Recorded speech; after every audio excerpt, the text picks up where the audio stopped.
Kitab Imamat, pasal 17. Peraturan tentang menyembelih dan memakan daging hewan. Tuhan berfirman kepada Musa, "Katakanlah kepada Harun dan anak-anaknya, serta kepada seluruh umat Israel, inilah yang diperintahkan Tuhan. Firman-Nya, setiap orang dari umat Israel yang menyembelih sapi, domba, atau kambing, baik di dalam maupun di luar perkemahan, tanpa membawa hewan-hewan itu ke pintu tenda pertemuan untuk dipersembahkan sebagai kurban bagi Tuhan di depan tenda suci Tuhan, maka orang itu berutang darah karena dia telah menumpahkan darah. Orang itu harus dilenyapkan dari antara bangsanya." Maksudnya ialah supaya orang Israel membawa kurban mereka yang biasa dipersembahkan di padang terbuka kepada Tuhan di pintu masuk tenda pertemuan dan mempersembahkannya sebagai kurban pendamaian kepada Tuhan.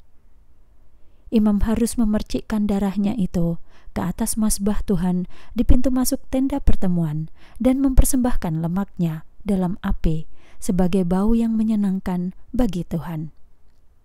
Jadi, mereka tidak boleh lagi mempersembahkan kurban kepada berhala yang dengannya umat Israel berzina.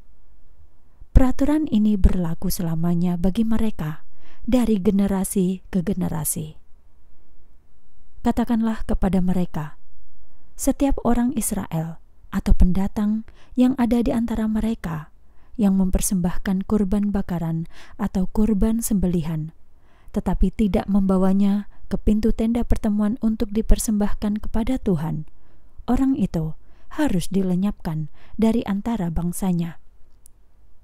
Setiap umat Israel atau pendatang yang ada di antara mereka yang makan darah, aku sendiri akan memalingkan wajahku dari orang yang makan darah itu dan melenyapkannya dari antara bangsanya.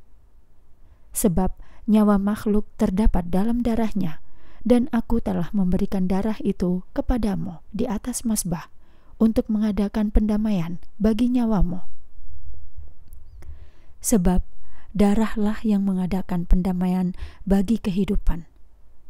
Oleh sebab itu, aku berkata kepada umat Israel, tidak seorang pun di antaramu boleh makan darah, pendatang yang ada di antaramu pun tidak boleh. Jadi, setiap kali umat Israel atau pendatang di antara mereka berburu dan menangkap binatang liar atau burung yang boleh dimakan, maka dia harus menumpahkan darahnya itu dan menimbunnya dengan tanah. Sebab nyawa semua makhluk ada di dalam darahnya. Karena itu, aku memerintahkan umat Israel, kalian tidak boleh makan darah apapun. Setiap orang yang makan darah harus dilenyapkan.